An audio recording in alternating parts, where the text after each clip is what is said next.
طبعا لسه مكملين معاكم مسلسل سوشيال بطولة النجم احمد زاهر، واللي نزل منه 4 حلقات، وانا راجعت الحلقتين الاولانيين خالص منه، اللي هي الحلقه الاولى في فيديو والحلقه الثانيه في فيديو، يبقى شوفهم لو انت ما شفتهمش. طبعا امبارح نزلت الحلقه الثالثه، فانا قلت اما استنى الحلقه الرابعه تنزل واطلع راجع الاثنين مع بعض. بصراحه حوار المسلسل كده الحلقات بتاعته قليله والوقت بتاعها قليل، وكمان مفيش حكايه، يعني اللي ممكن يتعمل كله في حلقه هم عاملينه في 3 4 حلقات، بس ما يضرش. يلا بينا نشوف اللي حصل في الحلقه الثالثه والرابعه.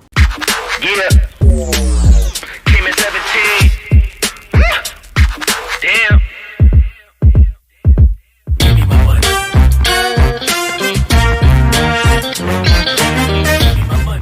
الحلقه الثانيه خلصت زي ما احنا شفنا ان شريف كان عايز يخش العماره اللي حصل فيها جريمه القتل بتاعه يوسف الهاكر، لما طبعا هرب من الضابط اللي واقف على العماره حرسها وخبط على عماره الدكتوره رانيا. الدكتوره رانيا فتحت، وبعد كده الحلقه خلصت على كده. بتبدا الحلقه الثالثه وبنشوف ان الدكتوره رانيا فتحت لشهاب لما قالت للضابط ان مريض عندي وانا بعالجه. كده بتكون انقذت شريف من حوار الضابط بدل ما ياخده ويسجنه. شهاب بيسال الدكتوره رانيا عن الجريمه اللي حصلت في العماره ديت، وان كانت عارفه اي حاجه عن معلومات عن يوسف الهاكر ده، فبتقول له ان هي دي العاده بتاعتها وهي مش ساكنه هنا، وان كل اللي تعرفه ان الواد اللي اسمه يوسف لسه ساكن هنا بقاله شهر تقريبا. شهاب بعد كده بيستغرب من الكلام بتاع الدكتوره رانيا، وان كل حاجه بتحصل في الجريمه ديت مستخبيه. بعد كده بنشوف ان شهاب راح للضابط محمد صاحبه اللي كان واقف بيحقق في القضيه ديت، طلب منه معلومات شخصيه عن يوسف، لكن الضابط محمد اداله المعلومات بتاعه البيت بتاعه. خد شهاب عنوان يوسف واسم يوسف الحقيقي وكل تفاصيل حياته عن البيت بتاع اهله. طبعا شهاب بيروح للبيت بتاع يوسف وبيلاقي ام يوسف قاعده هناك وحالتها صعبه جدا وبتعيط وزعلانه على ابنها اللي مات. شهاب بيقول لها ان هو صاحبه في الشغل الجديد، وبيكون اللي هو لسه متعرف عليه يعني بقاله سنه، فبيسالها ابنك مات ازاي وايه اللي حصل والتفاصيل بتاعه الجثه بتاعته كانت عامله ازاي يا حاج. بتقول له انا عرفت يا ابني ان هم لقوا الجثه بتاعه ابني بعد ما مات لوحده بيومين، ولما الجثه جت لنا هنا عشان ندفنها كانت ما فيهاش اي اثار ضرب ولا اي حاجه خالص. فطبعا الكلام ده كله بيكون كذب، وشهاب بيكون الوحيد اللي عارف القصه الحقيقيه ورا موت يوسف. بعد كده بنشوف ان شهاب بيقرر يرجع تاني لمجال الحوادث مع صاحبه علي في الشركه بتاعته، ولما بيقول لعلي الخبر علي طبعا بيتبسط جدا لانه كان نفسه شهاب يبقى شغال عنده. بنشوف بعد كده ان شهاب بياخد الاوضه اللي علي وريها له في الحلقه الثانيه وظبطها وحط فيها كل خيوط الجريمه اللي هو بيحقق فيها. وطبعا بنشوف ان شهاب بيختار توفيق اللي هو شغال على طول على السوشيال ميديا بيتابع اخبار النجوم ديت علشان يكون معاه في الجريمه دي. بعد كده بنشوف ان ديدو بقى في خطر بسبب ان اصحاب ديدو عرفوا ان هو السبب ورا السم بتاع مارشال. طبعا ديدو بيكون متراقب، لكن بيكلم صاحبه ميجا اللي هو الاستريمر بتاع بابجي والكلام ده، لكن بيحس من ميجا بشويه غدر، وان هو اللي باعت ناس تراقبه علشان يوقعوا في المشاكل بتاعه المارشال اللي هو سممه يعني. طبعا ديدو بيكونش قدامه حل غير ان هو يكلم شهاب، زي ما شهاب قابله عند الكافيه واداله الكارنيه بتاعه وقال له لو في اي حاجه انت عايزها كلمني. فعلا بيكلم شهاب وبيحدد معاه ميعاد في الشقه ان هو يجي له دلوقتي. طبعا شهاب بياخد توفيق اللي هو عارف عنوان بيت ديدو وعارف عنوان كل الناس وتفاصيل بتوع البلوجرز دول، وشهاب بيروح الشقه بتاعه ديدو يلاقي الشقه كلها متكسره ومرميه كل حاجه على الارض، لان كان في عصابه هنا يعني من الاخر. بيحاول شهاب يرن على ديدو، لكن ديدو تليفونه بيكون مقفول وما بيفتحش تاني. بعد كده بنشوف ان شهاب التليفون اللي كان واخده من يوسف الهاكر قبل ما يوسف يموت بيجيله عليه رسائل فيديو متسجله بقالها فتره، بس السيستم مظبطها ان هي تجيله في الوقت ده. وطبعا الرسائل دي بيكون فيها يوسف بيصور فيديو بيقول لشهاب انا عارف ان انت دلوقتي بتتفرج على الفيديو وانا كده ميت، لو انت عايز تعرف السر بتاع الموضوع ده كله والرساله المهمه واللي ورا كل